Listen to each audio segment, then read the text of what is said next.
ఎందుకంటే నువ్వు నా ఉనికిని చంపేశావు, నా గుర్తింపుని చంపేశావు, నా కలల్ని నా లక్ష్యాన్ని చంపేశావు మామ్.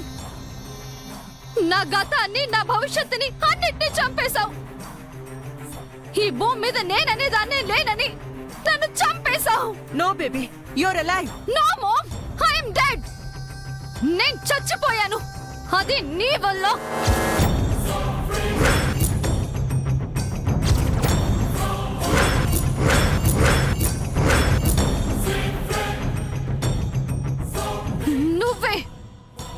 నువ్వే నన్ను చంపేశావు. ఆ మంగను బ్రతికించడానికి నువ్వు నన్ను చంపేశావు. అందుకే నా స్థానంలోకి ఆ మంగను తీసుకొచ్చావు. నాలా నటించమన్నావు. నన్ను మరిపించేలా దాన్ని తీర్చిదిద్దావు. నా జైకి దాన్నిచ్చి కట్టుబెట్టావు. నా జీవితాన్ని దాని చేతుల్లో పెట్టి నాకు లైఫ్ అనేది లేకుండా చేశావు. నన్ను జీరోగా నిలబెట్టావు. ఏం మాట్లాడుతున్నావు బేబీ? మంగని తీసుకొచ్చిందే నీకోసం కదా, ఇదంతా చేసింది నీకోసం కదా. యస్, నా కోసమే చేశావు. ఈ డ్రామా నా కోసమే స్టార్ట్ అయింది. చాలా రోజులు నా కోసమే నడిచింది. బట్ ఎప్పుడైతే నీలో స్వార్థం మొదలైందో అప్పుడే ఈ డ్రామా అంతా టర్న్ తీసుకుంది. ఆ మంగకి ఫేవర్ గా మారింది. ఎప్పుడో ఎండ్ కావాల్సిన ఈ డ్రామా మంగ కోసం కంటిన్యూ అయింది. మంగ కోసం కాదు బేబీ. yes మంగ కోసమే. You're wrong. I am right mom. నువ్వు మిస్అండర్స్టాండ్ చేసుకుంటున్నావు baby. I know everything. You don't know anything. I know mom. ఇదంతా మంగ కోసమే. మంగ కోసం ఎందుకు చేస్తాను బేబీ? ఎందుకంటే అది నీ డాటర్ కాబట్టి.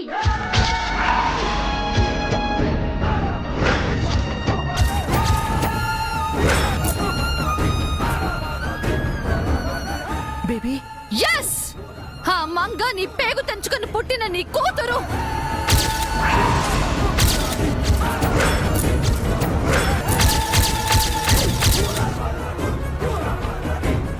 నువ్వు నవమాసాలు మోసిన కూతురు. నీ ఫ్లెష్ అండ్ బ్లడ్ పంచుకొని పుట్టిన కూతురు. పుట్టగానే నీకు దూరమైన నీ కూతురు. 20 years గా నీకు తెలియని నీ కూతురు. ఫ్యూ డేస్ బ్యాక్ నీ కూతురని నాకు తెలిసిన కూతురు. నీ కూతురని దానికి తెలియని కూతురు. ఈ ఇన్ఫర్మేషన్ చాలా, ఇంకా చెప్పాలా?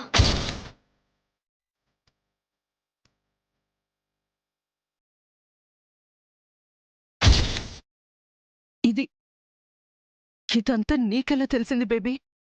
నీకు ఎలా తెలిసిందో నాకు అలాగే తెలిసింది. ఎప్పుడు తెలిసింది? ఎప్పుడో తెలిసింది.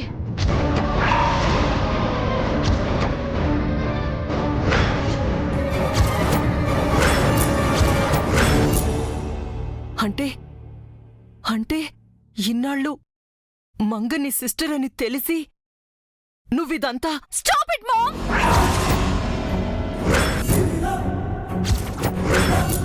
అది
అది నన్ను వెనక్కి నెట్టి కొన్ని క్షణాలు ముందు పుట్టి నాకు అక్క అయింది. నాపై తొలి గెలుపు సాధించింది. నాలో ఆ పగ అలాగే ఉండిపోయింది మామ్. ఎప్పుడు ప్రతీకారం తీర్చుకునే సమయం వచ్చింది. దెబ్బకు దెబ్బ తీస్తాను మామ్. బదులు తీర్చుకుంటాను. సొంత అక్క మీద నీకు పగ ప్రతీకారం ఏంటి? అయోధ్య సింహాసనం తనకు దక్కినా కూడా అడవులకు వెళ్లిన రాముడి కోసం ఎదురు చూసి తిరిగొచ్చిన అన్నకు పట్టాభిషేకం చేసిన భరతుణ్ణి కాదు మామ్ నేను. కౌరవ పక్షంలో ఉన్న సొంత అన్నని చంపి ఇంద్రప్రస్థానాన్ని ఏలిన అర్జునుల్లాంటి దాన్ని. భారతంలో కూడా ఇలాంటి సిచ్యువేషనే ఒకటి వస్తుంది. కర్ణుడు తన కన్న కొడుకులని తెలిసాక కుంతి వెళ్లి అర్జునుడికి ప్రాణభిక్ష పెట్టమని అడుగుతుంది. అప్పుడు కర్ణుడు, అర్జునుడు చస్తే నేను కొడుకవుతాను, నేను చస్తే అర్జునుడు కొడుకవుతాడు. ఏం జరిగినా నీ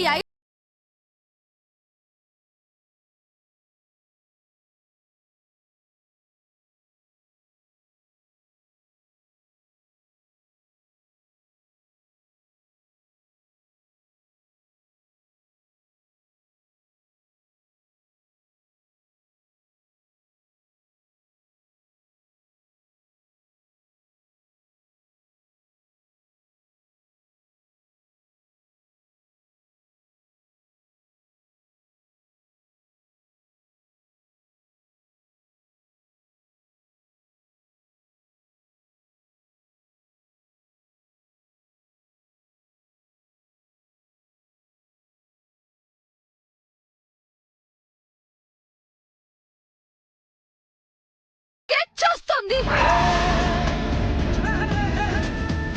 తమాషా ఏంటంటే మామ్, అక్కడ కర్ణుడు శాపంతో పోయాడు, ఇక్కడ మంగ కూడా శాపంతోనే పోతుంది.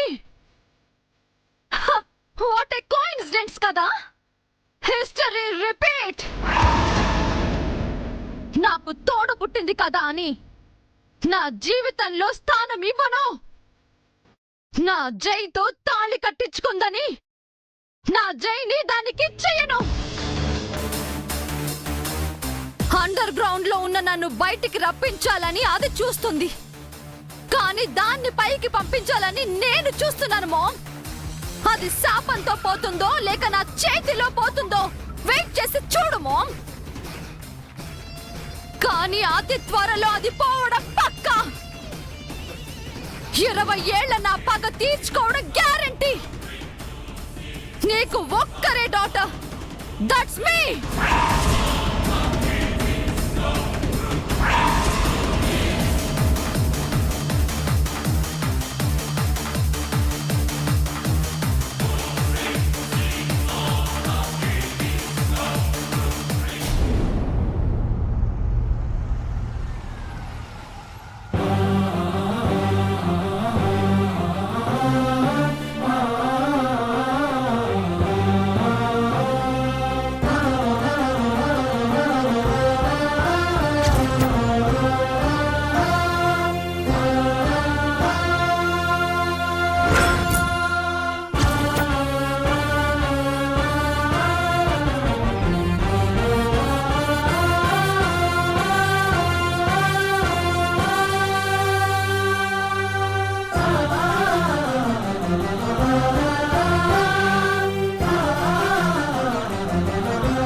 జేజీ, డాడ్, పిన్ని, మన మంగ తయారు అందాల పోటీలో గెలుపొందింది, టైటిల్ సాధించింది. ఇందాక టీవీలో చూసారా? ఇది కనీ విని ఎరుగని చారిత్రాత్మక విజయం అండి. ఇంత ఘన విజయం సాధించిన నీకు ఘన స్వాగతం చెప్పాలమ్మా. ఇక్కడే ఉండు.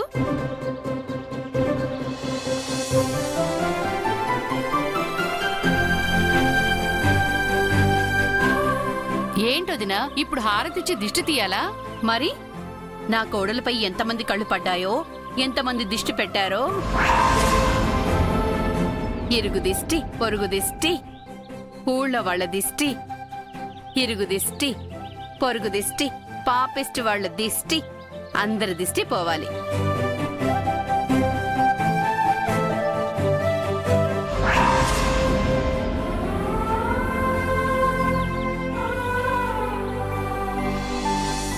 వదినా, ఈ దిష్టి నీళ్ళు పక్కన పోయి. నేనా? మీరే దగ్గరుండి మంగని గెలిపించుకొచ్చారు. నీళ్లు పడేసి ఆ పుణ్యం కూడా మీరే కట్టుకోండి. తీసుకో. నువ్వు కుడికాలు లోపల పెట్టి రామ్మా, రా. రామ్మా.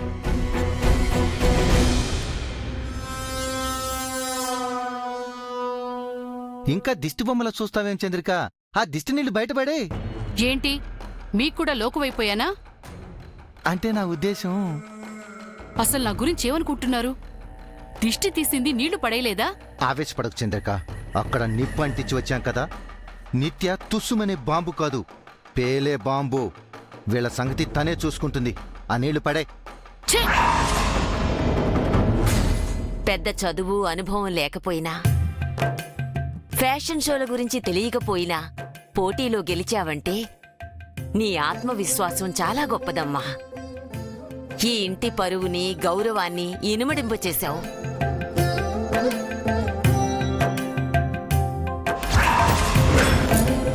ఇప్పటి వరకు ఈ ఇంట్లో అడుగుపెట్టిన కోడళ్ళెవ్వరూ చెయ్యని పని నువ్వు చేశావమ్మా. ఈ ఇంటి కోడలుగా మన పేరుని నిలబెట్టావు. మేం గర్వపడేలా చేశావమ్మా. మన కంపెనీలకు బ్రాండ్ అంబాసిడర్గా మరో మెట్టు పైకెక్కావు. You are great. ఇదంతా మన టాలెంటే. నా వల్ల మంగ గెలిచింది. ఊరుకోండి సార్. ఇదంతా మేడం గారి కష్టం అండి. అసలేం తెలియకపోయినా తెలుసుకుని, అనుభవం లేకపోయినా నేర్చుకుని, చివరి వరకు పట్టు కోల్పోకుండా గెలిచారండి. అంటే ఇందులో మన పాత్ర ఏమీ లేదంటావా? మంగ గెలవాలని నువ్వు కోరుకున్నావు. నీకోసం మంగ గెలిచి చూపించింది. అవును నాన్న, నీ కోరిక ఉన్నతమైనది. దానికోసం మంగపడిన కష్టం చాలా గొప్పది. ఆరిపోయే దీపానికి వెలుగెక్కువని 4 రోజులు పోయేదాన్ని పొగడ్డం అవసరమా?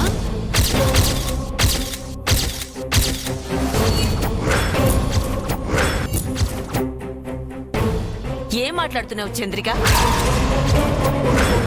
మతుండే మాట్లాడుతున్నావా? అంటే తన ఉద్దేశం, పెద్దవాళ్ళు చిన్నవాళ్ళని పొగిడితే ఆయుష్ క్షీణం అంటారు కదా.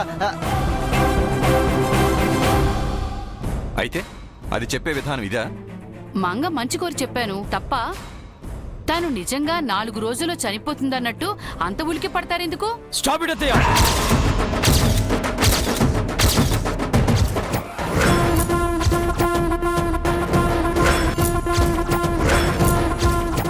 మీ నోట్ నుంచి చావు తప్ప మరో మాట రాదా? అపశకునం పలకటం తప్ప శుభం మాట్లాడటం వాళ్ళకి ఎప్పుడు చేతనైంది బాబు. మేం మాట్లాడుతుంది కూడా శుభమేనమ్మా. అపార్థం చేసుకుంటే మేమేం చేయగలం? అయినా మంగ ఏదో గొప్ప ఘనకార్యం చేసినట్టు ఆకాశానికి ఎత్తేస్తున్నారు. మా స్వప్నం ఉండుంటే చిటికలో ఇట్టే గెలిచుండేది. స్వప్న నిత్య చేతిలో ఓడిపోయింది మర్చిపోయారు అత్తయ్య. మంగ తను కష్టపడి ఈ టైటిల్ గెలిచింది. సంబరాలు చేసుకోవాలి కానీ సాడ్ కబుర్లొద్దు. ఏ నువ్వేంటి సైలెంట్గా ఉన్నావు? నీకు హ్యాపీగా లేదా? అక్కడ మీరు చేసిన పని నాకేం నచ్చలేదండి. నేను నిత్యని కాదు మంగని అని ఎందుకు చెప్పారు? నువ్వు మంగవే కాబట్టి, నువ్వు పడిన కష్టానికి నీకే గుర్తింపు రావాలి కాబట్టి. కానీ నేను నా కోసం ఈ పోటీలో పాల్గొనలేదండి. అమ్మాయి గారి కోసం చేశాను. నిత్యకి రావాల్సిన క్రేజ్ ఎప్పుడో వచ్చింది. ఇప్పుడు పేరు ఫేమ్ రావాల్సింది నీకు. నువ్వు లైమ్లైట్లోకి రావాలి.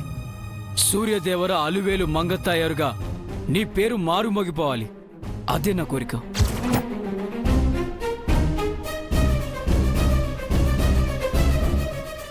నీకు కోరికుండొచ్చు, తన మనసులో ఏముందో ఎవరికి తెలుసురా?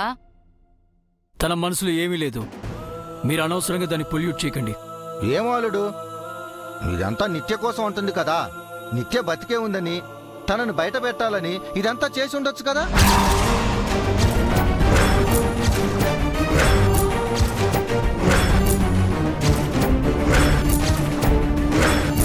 ఏం మాట్లాడుతున్నావు ప్రసాద్?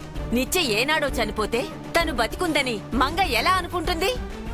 అనుకుంటుందేమో అని ఆయన అనుమానం, అంతే. అలాంటివేవి మంగకు లేవు. మీరు కొత్తగా తనకి డౌట్ క్రియేట్ చేయకండి. ఇది సంతోషంగా ఉండాల్సిన టైం. Let's celebrate. ఏంటమ్మా మీరు చెప్పేది? అవును తులసి, నిత్యకు నిజం తెలిసిపోయింది. ఎలా జరిగిందమ్మా? ఇది ఈ రోజు జరిగింది కాదు. మంగ కూడా నా కూతురే అని నిత్యకెప్పుడో తెలిసిపోయింది. మరి మంగ తన తోబుట్టు అని తెలిసి కూడా నిత్య మంగకు ప్రమాదం తలపెట్టాలని చూస్తోందమ్మా. అన్నీ తెలిసే చేస్తుంది తులసి. నిత్యని చిన్నప్పటి నుంచి చూస్తున్నాను. దానికి ఏదైనా కావాలంటే ఎంతకైనా తెగిస్తుంది, ఎలాగైనా దక్కించుకుంటుంది. దాని నైజమే అంతా. కాని మంగ తన సొంత అక్క కదమ్మా. ఒకే కడుపున ఒకే రక్తాన్ని పంచుకుని పుట్టింది. నిత్యకు అలాంటి సెంటిమెంట్స్ ఏవీ లేవు తులసి. తన స్వార్థం తనదే తప్ప పక్క వాళ్ళ గురించి పట్టించుకోదు. జన్మనిచ్చిన అమ్మైనా తోడబుట్టిన అక్కైనా ఎవరైనా సరే తన దారి కడ్డొస్తే కేర్ చేయదు. అదేంటమ్మా, ఆ మాత్రం మమకారం కూడా లేకపోతే ఎలా? తప్పు నాది తులసి. నా పెంపకంలోనే లోపం ఉంది.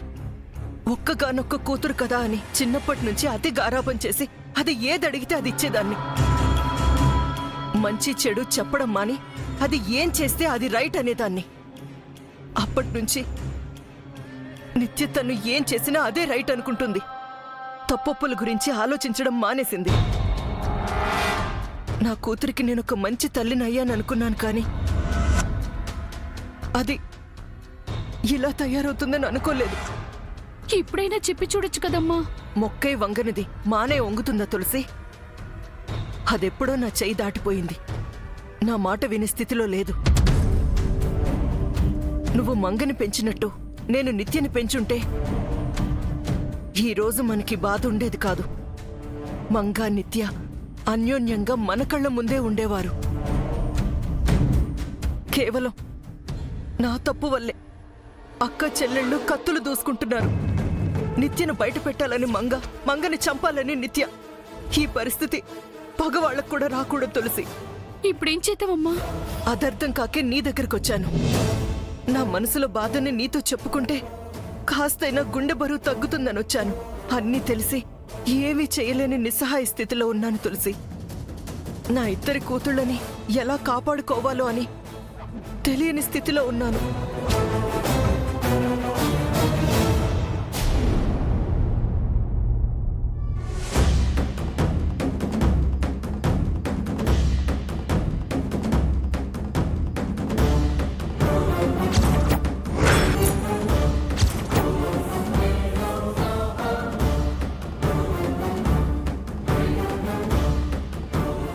ఏమండి?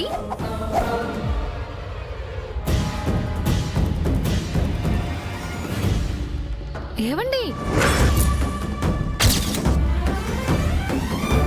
ఏమైంది దీనికి? ఉలుకు పలుకు లేకుండా ఉన్నారేంటి? ఏమండి? తపస్సులోకి వెళ్ళిపోయారా ఏంటి స్వామి? ఏమండి? ఏంటి? ఏంటి అంత పరిధ్యానంగా ఉన్నారు? ఆలోచిస్తున్నాను. దేని గురించి? నీలో ఉన్న మరో అమ్మాయి గురించి.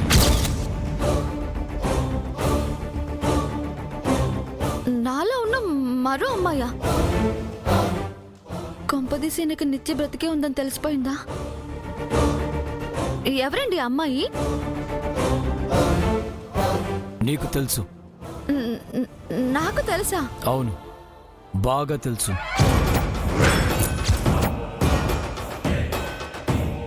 ఎవరో చెప్పండి. నీకు తెలిసిన మనిషి గురించి మళ్ళీ నేను చెప్పాలా? నాకు తెలీదు. తెలుసు. నువ్వు తనతోనే ఉన్నావు. ఎప్పుడు? ఎప్పటి నుంచో ఉన్నావు.